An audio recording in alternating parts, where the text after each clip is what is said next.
Hello, everybody. My name is Bennett Tchaikovsky, and welcome to Intermediate Accounting, the 17th edition video for, this is a solution walkthrough for problem 3-6 for Kiso, Wingant, and Warfield. Authors of this textbook are Kiso, Don Kiso, Jerry Wingant, and Terry Warfield. The question used in this presentation is copyright 2019 by John Wiley and Sons. All rights are reserved for educational purposes only. This video may not be distributed or redistributed without the express permission of Wiley. This solution presentation is copyright 2019 to 2021 by Bennett Tchaikovsky. All rights are reserved. The opinions contained within this presentation are those of myself, Bennett Tchaikovsky, and not the authors of the textbook or of Wiley.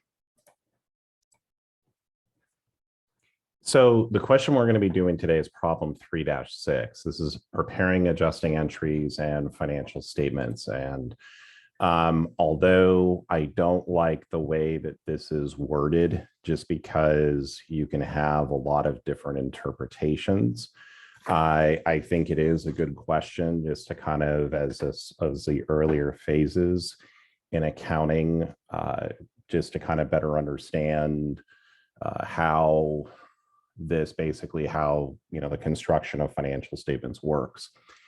If this is the first time you're taking intermediate accounting, and if it's been a while since you've taken financial accounting, I would strongly recommend to you that you go back and possibly review some of my other videos. If you want to send me a message, I can send you the links, but I have a lot of those that are on my channel. So let's get to it. Okay, so the way that I want to set this up is that I want to create T accounts for all of my everything that's on this trial balance. And just as kind of a reminder, when we're dealing with T accounts, why do I like them so much? Well, my last name does begin with Tchaikovsky, but with a T, but it's really more because of it gives us a really good way of organizing our work, making sense of our solutions. So if I have my balance sheet equation, which is assets equals liabilities plus owner's equity, I put the T right underneath those, basically this dividing line. And then on top of this, I have a DC, or our nation's capital is Washington, DC. If you're a metal fan, it's AC, DC for debit and credit. And then the place I do not want to end up on the weekends or ever is in the emergency room, or ER, which is basically expenses and revenues. Why is this so important? I generally record expenses with debits. I record revenues with credits. You see over here, services revenue, it has a credit balance. Our expenses have debit balances. Assets generally have a debit balance, increase with debits, decrease with credits. Liabilities, being on the right-hand side, generally have credit balances. They're going to be increased with credits, and they're going to be decreased with debits. Now, as in this question here, there's always going to be exceptions, right? And one of the major exceptions is, well, we see allowance for doubtful accounts. We see accumulated depreciation on equipment. Those are called Contra asset accounts, and therefore they're going to have a credit balance. So they are assets, they're just Contra asset accounts. A Contra liability account would be something like discount on bonds payable, but we're not going to see that here today. So let's go ahead and get it set up. So I'm going to magically reappear momentarily, but what I'm going to go through and do is I'm going to go ahead and go through over here and just put in all the balances. So I'm going to have accounts receivable, and I'll be back in a moment once I've done all this. Okay, so just what I did real quick is I set up T accounts for all of our listed accounts here, and then I recreated the trial balance just to basically make sure that my total debits equaled my total credits. So if you notice over here, because we're being asked in this question to prepare a full set of financial statements, what I've gone through and done is I basically come over here and created these parts over here too. So now that we have all this set up, we're going to now look at some adjusting entries. When we're doing our adjusting entries, what we want to make sure is of 4 different things. One is that our assets reflect their future economic benefit. Our liabilities reflect our future obligations. Our expenses reflect what we used during the period. And then our revenues reflect what we earned during the period. Now, when we're looking at revenues in chapter 18 in the Keystone Weinand textbook, we're going to learn a lot more about how we go through and record revenues. And that's a 5-step process. We're not going to do that here, but that's to come. The last most important part about adjusting journal entries is we never adjust cash. We don't touch cash. Okay, we're basically just truing up the numbers to make sure everything's being reflected properly. Let's go to it. Okay, so fees received in advance from clients were $6,000, which were recorded as revenue. Now, if I've received money, right, and I haven't done the work, what I should have done is I should have debited cash and I should have credited an account called unearned revenue. Okay, so that's what I should have done.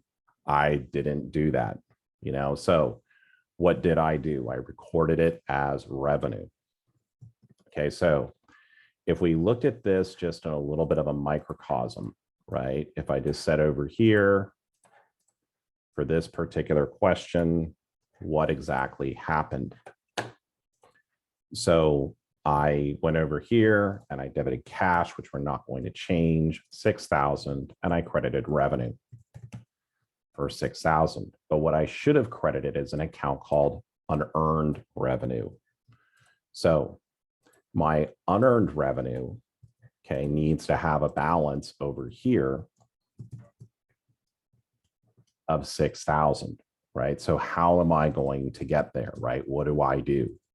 Well, I'm going to have to reverse part of the entry by debiting revenue for 6,000, and then I'm going to credit unearned revenue. By doing this, I'm getting to my ending goal. Again, for number one, fees received in advance from clients was 6,000, which was recorded as revenue. So over here, this is what I did.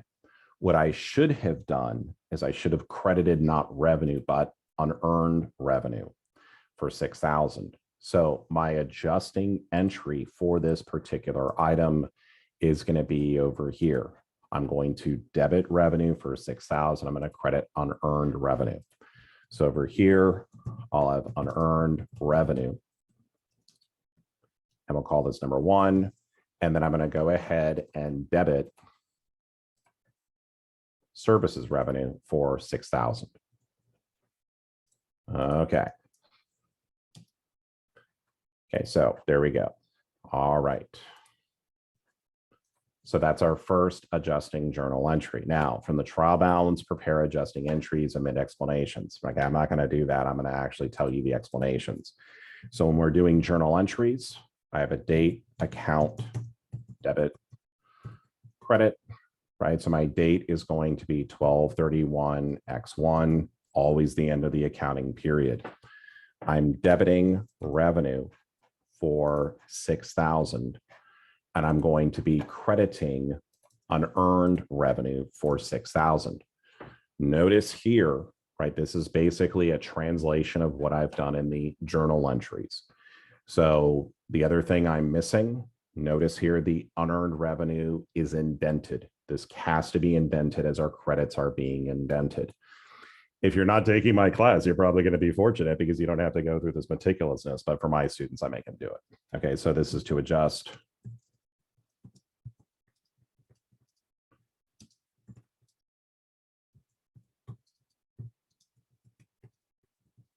you want to always give a journal entry a description. And so when you go into your accounting firm, they're going to teach you to how to go through and do that. This is like to adjust revenue for future services to be performed.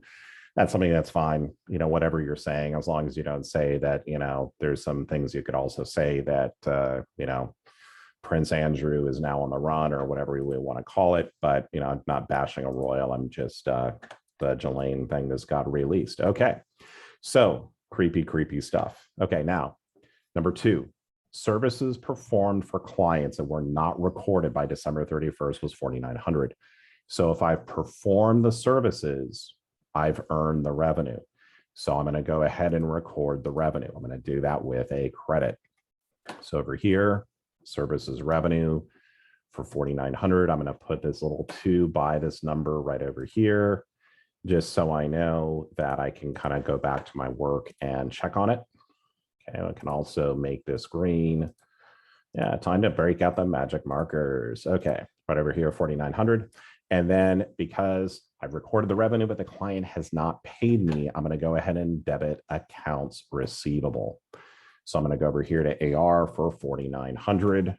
And that's going to be my second entry right over here.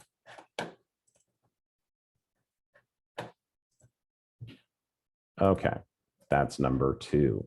So if I were to do this again as an entry, 1231X1, AR, services, revenue, or just call it revenue, for 4,900.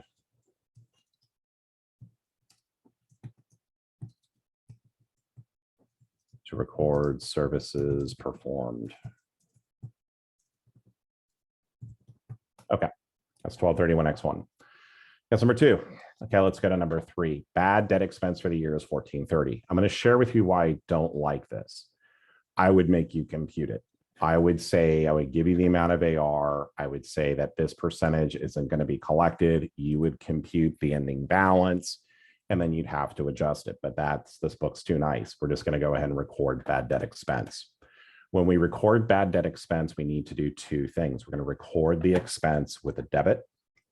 So over here, I'm going to debit bad debt expense. I need a new account. Always exciting.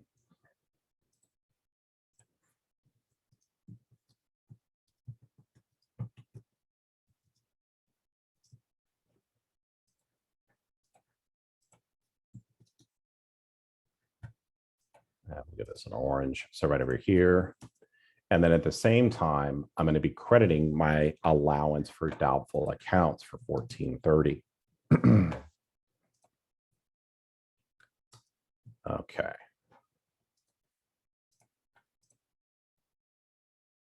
All right, so I've gone through and I've recorded that particular transaction. When I'm recording bad debt expense, I generally debit bad debt expense. I never credit AR directly, right? We're going to leave AR alone until we're actually going to write it off if that's in fact the case, but we need to go through and be recording bad debt expense.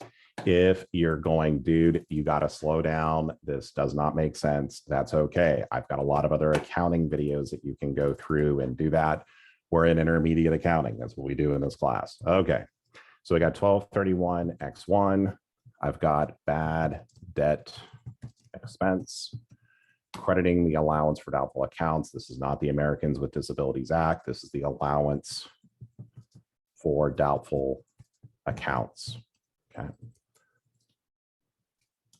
So the other thing you want to also be doing as I'm going through and doing this work on Excel is I'm going to strongly recommend to you that you start using Excel sooner rather than later. And it's just because Excel is one of the most important things. This is not a plug for Excel.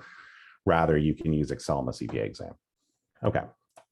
This is going to be to record bad debt expense. All right. Let's go to number 4. Okay. Insurance expired during the year was 480. Okay, so I go over here to my prepaid insurance. 480 has expired. Okay, they're being way too nice to you. I would not be that nice to you on a test. So we're going to go over here and do is we're going to show the expiration of insurance is going to be my insurance expense for 480. I'm going to go ahead and debit insurance expense for 480. Okay, this is going to be number 4. Again, I never credit cash, don't ever touch cash, but because this has expired or I've used it, I'm going to go ahead and credit prepaid insurance over here for 480. And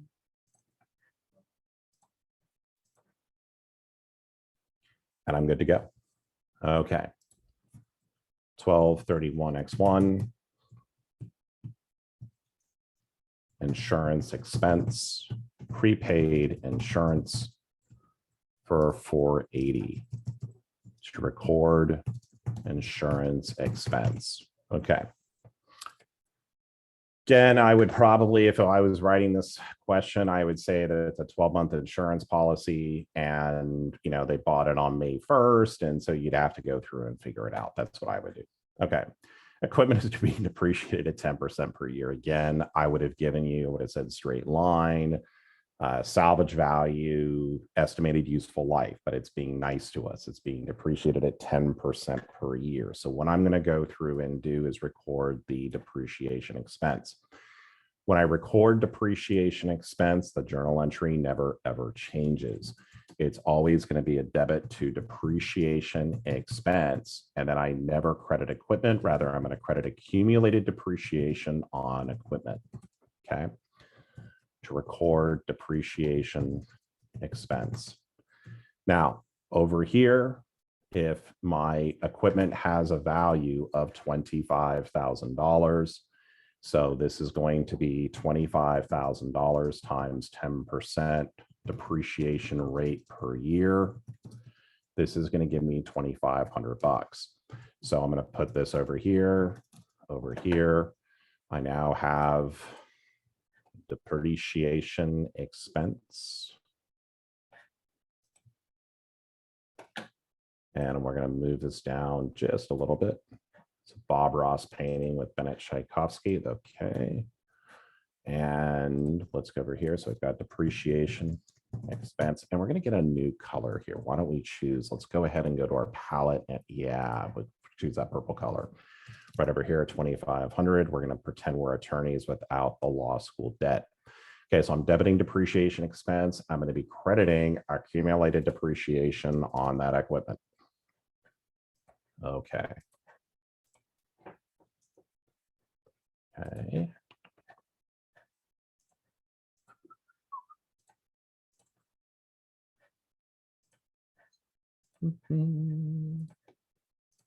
You can tell how massive my Excel skills are. They're massively terrible. So make sure you take, kids at home, make sure you're taking those Excel classes.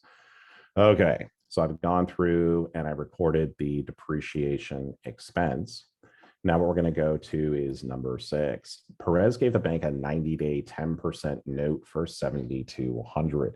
Okay, now the first thing why this is important to us is that if it's a 90-day note, when it comes to doing our classified balance sheet, which we're going to be asked to do a little bit later, this means that the note payable is going to be a current liability. The reason why it's going to be due on February, what is it, February 28th or February 28th, 2021. And boy, oh boy, did Tchaikovsky mess this up. This is going to be 12/31/20. God, those textbooks just have me going through and doing it crazy. Okay, so when I have interest, if I'm borrowing money, it means I'm using money. So I have to record an expense for the amount that I'm going through and borrowing. So right over here on 12/31/20, I'm going to say debit interest expense, and I'm going to credit interest payable to record interest on the note payable. Okay, so right over here, I'm going to have interest expense, and then I'm going to have interest payable.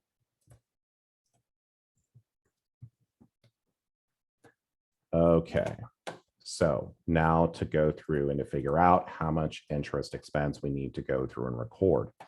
So generally, whenever you see an interest rate, it is going to be an annual rate of interest. We borrowed $7,200 on our note payable. So this is going to be $7,200 note payable. My annual interest rate is going to be 10%.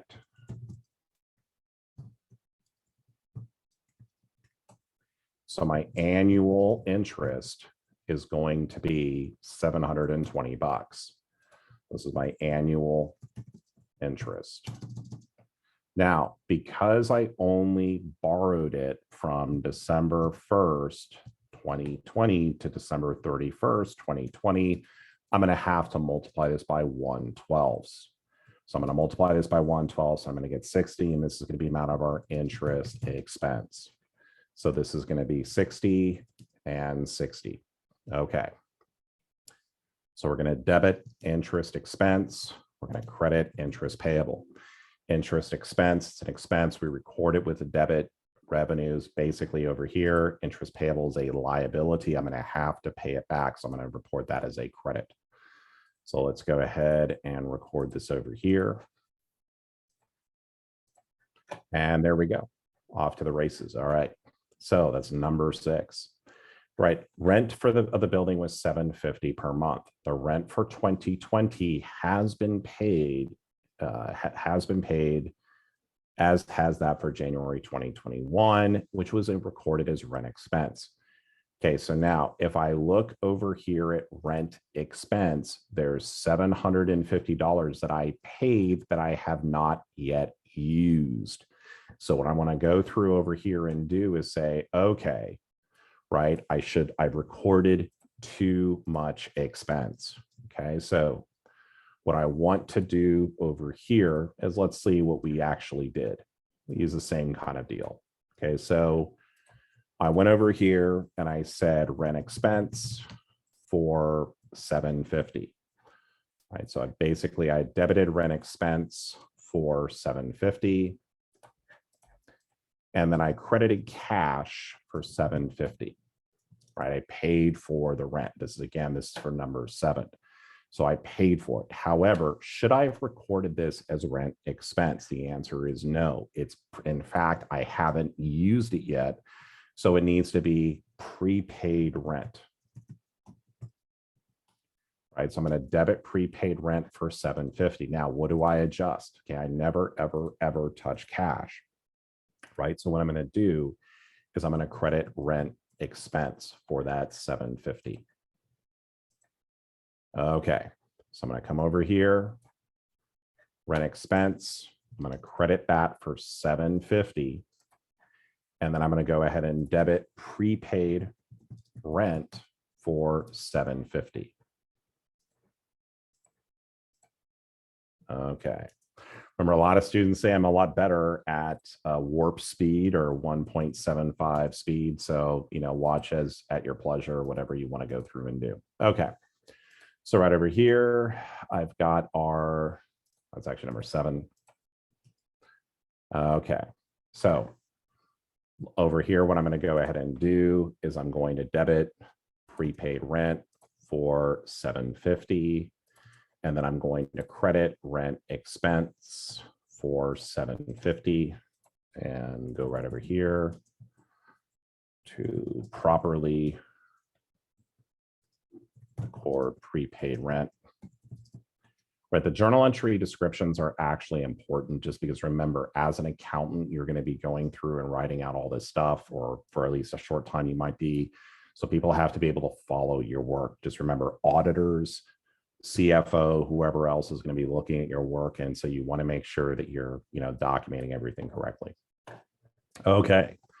Office salaries and wages earned, but unpaid, as was 2510. Now, the thing I'm going to share with you about this is that this to me is a really bad question. I would have called it something like consulting services expense, because what about the employer taxes? What about the FICA? What about the FUTA? What about everything else? So generally, right, I wouldn't ask a question like that, but for the authors here, we'll go ahead and do it. So we're just going to assume that includes all the types of different taxes. Okay. So what I'm going to do over here is I'm going to have, actually I only need one of these. So right over here, I'm going to have salaries and wages payable. That will come up with a new color. I'll try this one. Okay. So right over here, salaries and wages payable, but I need to debit salaries and wages expense, right? My employees have worked for me, but I have not yet gone through. So over here, I'm going to debit salaries and wages expense for 2510, and I'm going to be crediting salaries and wages payable for the same amount. So let's go ahead and put this in as a journal entry. Okay. So we're debiting salaries and wages expense, and I'm going to be crediting salaries and wages payable for 2510. All right, exciting. Okay, just going to adjust this over here a little bit. There we go. Okay, so to record salaries and wages expense. Okay, so I've gone through, I've done my journal entries, and I did the extra step of writing an account description, even though Kiso forbade me from doing so, right? So, but that's okay. But there's one other thing I want to just kind of show you here. Okay, so prepare an income statement, retained earnings statement, a classified balance sheet. So the one thing I want to show you here is that Perez paid a cash dividend during the year and they recorded it in retained earnings. I want to take that, I want to adjust retained earnings for that. And I'm going to kind of show you why. So if I look over here, right?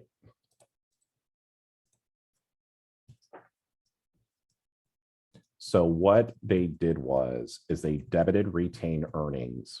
When I pay a dividend, I debit dividends, I credit cash. But what they did over here is they directly recorded it to retained earnings. They went like this. Okay, so they went like this. And so I want to pull that out of retained earnings. And I would never give you a test-like question like this on an exam because I just don't think that it's correct in doing so.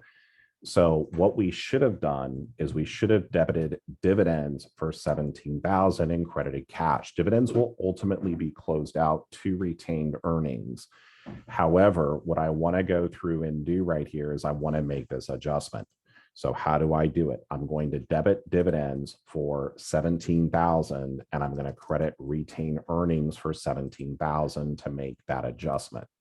So again, I'm doing things a little bit differently than the way your book is doing, but I'm doing this for a very particular reason because it's going to make it so when we're going through and preparing the financial statements, it's going to be much cleaner. Okay, so right over here, let's go ahead and go to retained earnings.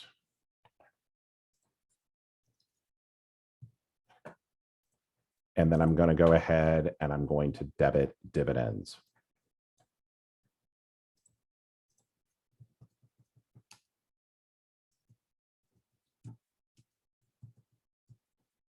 Okay. Again, when a dividend is paid, I debit dividends. I generally going to credit dividends payable on the date of declaration.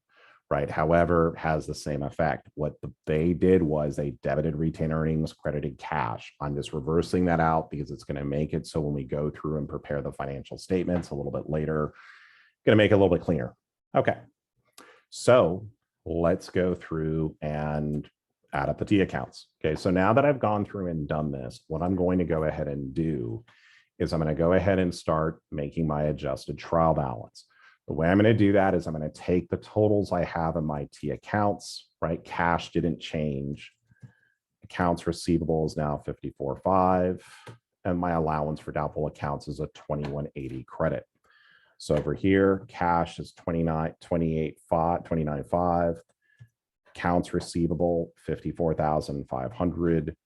Allowance for doubtful accounts 2180. Okay. Let's see if there was anything to supplies. I thought for some reason we may have had something with supplies. No. Okay.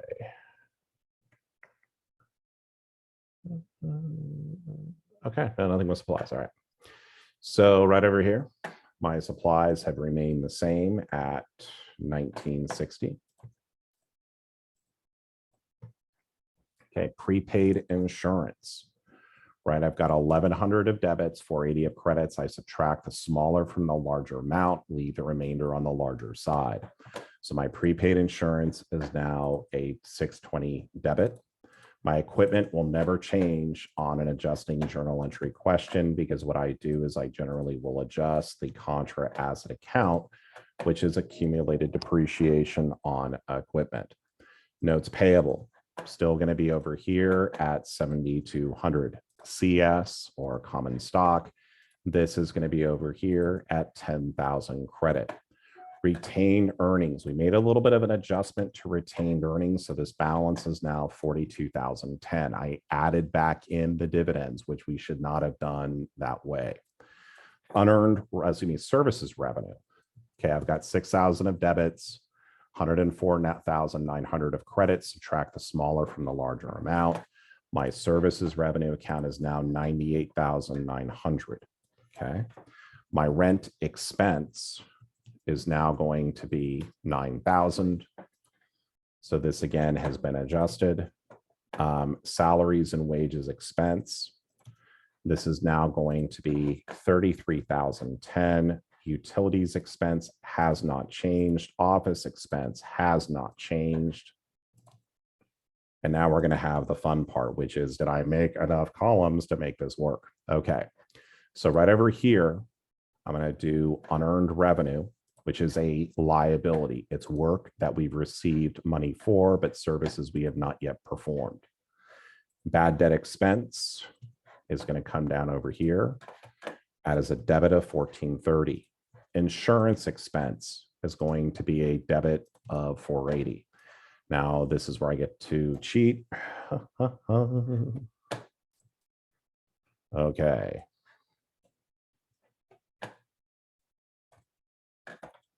Okay, so insurance expense is 480.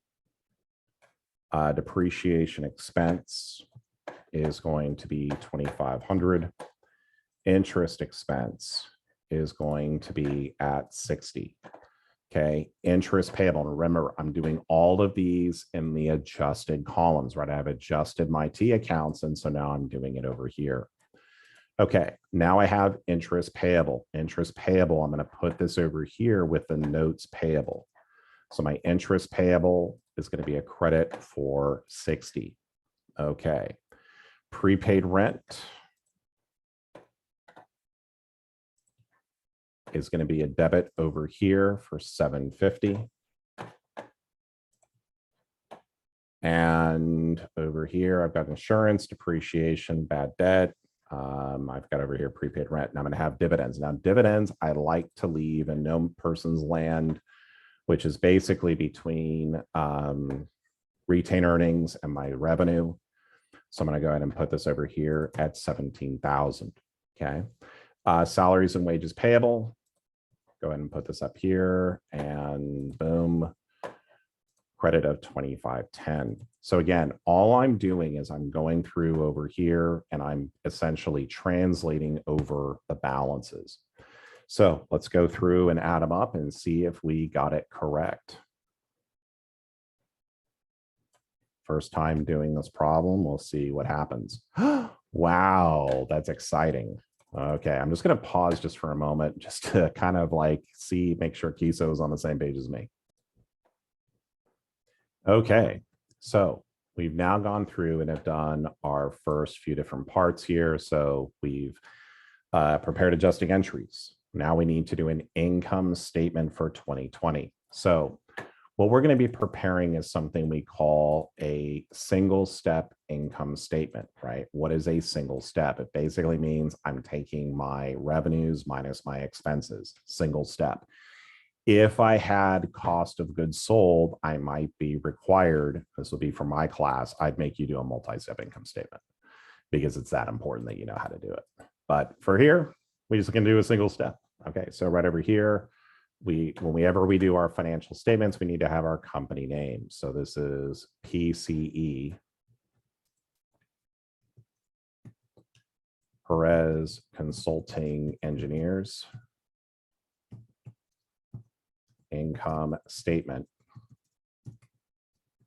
Whenever we do an income statement, it is always for the year ended 12/31/20, or for the period ended, or for the 3 months ended, right? Because the revenues and expenses are what we have earned over a period of time. So we've got our revenues, Just have services revenue, 98,900. Total revenue is going to be 98,900. Now, if you notice, I don't drop this directly below. I do that so that you know when you're watching my videos that I'm adding up numbers. Okay, so for my expenses, I have over here rent expense, bad debt expense, insurance, depreciation, and interest. Okay. So my rent expense was 9,000. So my total expenses are going to be 48,280. So my net income is going to be 98,900 minus 48,280, or 50,620. Woo, KISO solution manual, exciting. Okay, next I'm going to go through and do is I'm going to make a statement of retained earnings. You always want to follow things in this format. So we've got Perez Consulting Engineers statement of retained earnings. Okay, and this is going to be for the year ended 12/31/20. Okay, so we're going to have our beginning retained earnings. Our beginning retained earnings as adjusted is going to be 42,010. Remember, I had to add back in those dividends. So over here, plus my net income. My net income is 50,620 less dividends. Dividends over here are going to be 17,000. Okay. And this is going to give me my ending retained earnings of 42 plus 50 minus 17, or 75,630. Now, as we go over here, the next step that we would be doing in this question, and it's not asking you to do this, but what we would do next is, before we prepare the balance sheet, we have to close out the temporary accounts to retained earnings. Over here, these are all temporary accounts, right? Why are they temporary? If they appear on the income statement, or if they appear on the statement of retained earnings, meaning revenues, expenses, and dividends, I have to close out those accounts and make them go to zero, right? So we have to go through and do that. Now, you will see some people say, oh, I want to use income summary. You can use income summary all you want, but this is the method that I prefer to go through and to do. Okay, so what I'm going to do is I'm going to show you how I do this. My retained earnings account, right, has a credit balance before I closed out anything of 42,010. Now, what I'm going to do is I'm going to bring forward all of my various different T accounts that I use to go through and record the transactions above. So dividends had a debit balance of 17,000. So just give me a moment and I'll bring all these over. Okay, so what did I do? I made new T accounts for all of our temporary accounts. Again, you don't have to do this, but I want to kind of prove to you how we go through and zero out our temporary accounts. So what you're going to notice over here is that when I'm closing out T accounts, right? What I'm trying to do is I need to make all of these accounts go to zero, right? Why is that? They're temporary accounts. They have to go down to zero so I can start fresh in the very next during the very next accounting cycle, right? So that's what I have to go through and do for these various different items over here. So how do I go through and close out accounts? So how do I make dividends go to zero? Well, I need to credit dividends for 17,000. I do the opposite. For every debit, I need a credit. I'm going to do the opposite to retain earnings, or I will debit retain earnings for 17, and this now goes to zero. Depreciation expense, to make it go to zero, I've got to credit this for 2,500. That means I've got to debit retained earnings. Interest expense over here, have to credit interest expense to make it go to zero. I do the opposite to retained earnings. Bad debt over here. So I'm now going to go over here and then debit bad debt expense. Insurance expense over here. I'm going to go ahead and then debit retained earnings, salaries and wages, do the same thing. Again, I've got to zero out all of these accounts because they're temporary accounts. It tells us what we earned during a specific period of time or what we used during a specific period of time. Okay, now for services revenue, also have to make this go to zero. 98,900 is going to be debited, so I'm going to be crediting retained earnings. And now this will go down to zero. So again, I've made all of my expenses as well as all of my revenues and dividends go down to zero. Why? They're temporary accounts. If the account is on the income statement or on the statement of retained earnings, you have to make it go to zero. Unearned revenue, biggest mistake I see accounting students make is they'll say, oh, this is revenue, I got to close. No, you never, ever adjust asset accounts, liability accounts, or common stock. All we're doing is we're adjusting retained earnings. Now, when we get to this retained earnings T account, what's interesting here is let's go ahead and add these up. I've got 42,010 plus 98,900. I'm now going to go ahead and add up my debits to retained earnings. And when I subtract the smaller from the larger balance, I end up with a credit balance, right? But retained earnings is part of owner's equity. Owner's equity accounts have credit balances. So right over here, my ending retained earnings, right up here, is going to be over here, down here, over here as this retained earnings. So they balance. So I know I've done this correctly. So for my post-closing trial balance, right, what's going to happen here?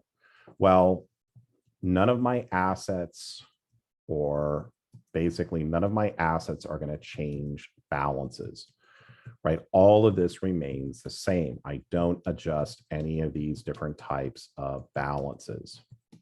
Now, with my retained earnings, my new ending retained earnings balance is going to be 75,630, right? That's what my new ending balance of retained earnings is. But my dividends, services revenue, rent expense, salaries and wages, utilities, office, bad debt, insurance, depreciation, interest expense have all gone down to zero. Now, if I've done this correctly and I add these up, my total debits equal my total credits. So I know that I'm good to go. All right. So now let's go over here and add over some more columns, and we'll move. Well, we can just leave these guys over here for right now.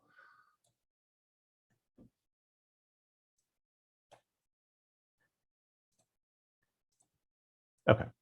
So we're now ready to make a balance sheet. Okay. What is a balance sheet? A balance sheet is a snapshot in time. What is a classified balance sheet? Well, for a classified balance sheet, what we're going to go ahead and do is let's look up our favorite, well, a company to for Apple. I like Apple's balance sheet for, well, they got a lot of cash. I like that. I wish I just had a few of it, but it's okay. Right over here, we've got, why do I like it? Because it shows my current assets, non-current assets, current liabilities, non-current liabilities, and owner's equity. What's a current asset? A current asset is something I'm going to be using in the upcoming year, right? So cash, AR, inventory, right? What's non-current? Anything that's beyond a year, property, plant, and equipment. Current liabilities, I'm going to have to satisfy those obligations in the year. Traditionally going to be unearned or deferred revenue. Payables, right? The note payable we looked at earlier, right? This is why that information is so critical. When we looked at that note payable, it said it was going to be a 90-day note. That means it's going to be a current liability because I have to pay it by February 28th, 2021. That basically means, or if it's a leap year, no, it's not going to be a leap year, but that's when I have to go through and pay it, or 90 days from that date. So let's now go through and prepare our balance sheet. When we prepare a balance sheet, it's going to be Perez Engineering, what do we call this? What's our company name? Perez Consulting Engineers, Inc. Balance sheet as of 12/31/20. So I'm going to start with my assets. Okay, I've got my current assets. Okay, so right over here, when I go through and do this, I've got cash of 29,500. Accounts receivable, 54.5. Now, when I show receivables on my balance sheet, I need to show accounts receivable net of the allowance for doubtful accounts. So this over here is going to be a credit for 2180. So my accounts receivable net is going to be 52,320. Okay, prepaid rent, supplies, prepaid insurance are all current assets.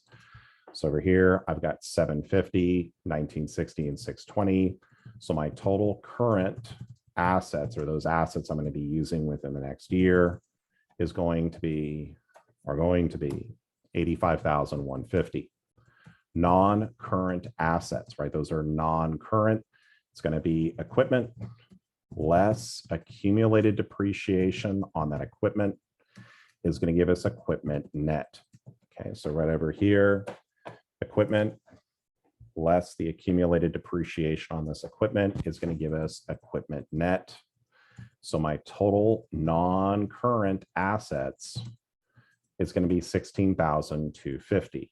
My total assets over here will be 16,250 plus 85,150 for a total of 101,400.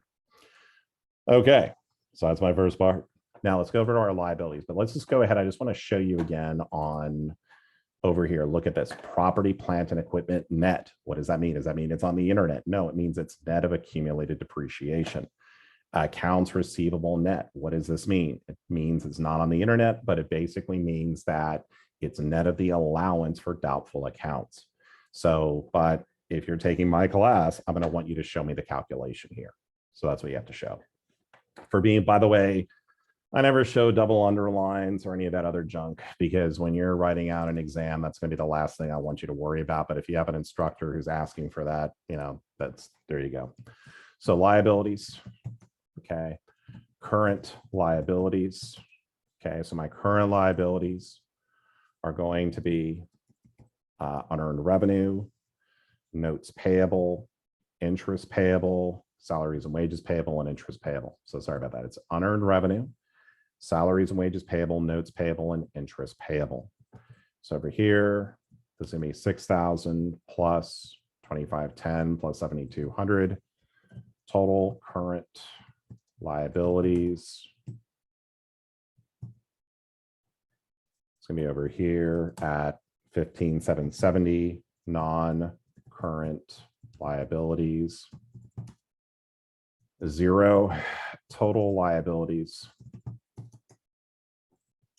is going to be over here at 15,770. Now, what I just showed you right over here, let's just kind of take a look at KESO, right? So they're just showing, I don't really think that what they just showed you is in proper form. I would have the totals listed out like this. If you're doing a classified balance sheet, this is what I would show. The reality is when you start your job, if you're working in public accounting, you better go through and look at the 10Ks for the companies you're auditing, or you need to make sure that you're going through and looking at the 10Ks of the companies you're auditing as well as their competitors, right? So that's what you need to do. So over here, I've got owner's equity. Owner's equity is generally just going to have, for this question, it's just going to be 2 accounts. It's going to be common stock, and it's also going to be retained earnings. So over here, you've got common stock of 10, retained earnings of 75,630. So my total owner's equity is going to be 85,630. My total liabilities and owner's equity.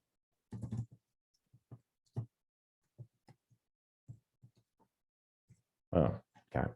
Is going to be right over here, 85,630 plus 15,770, which equals my total assets. So just a few things, like the way that the KESO, and I'm going to call them out on this because I don't think that this is right, but they don't list out over here. You have to, this is actually acceptable.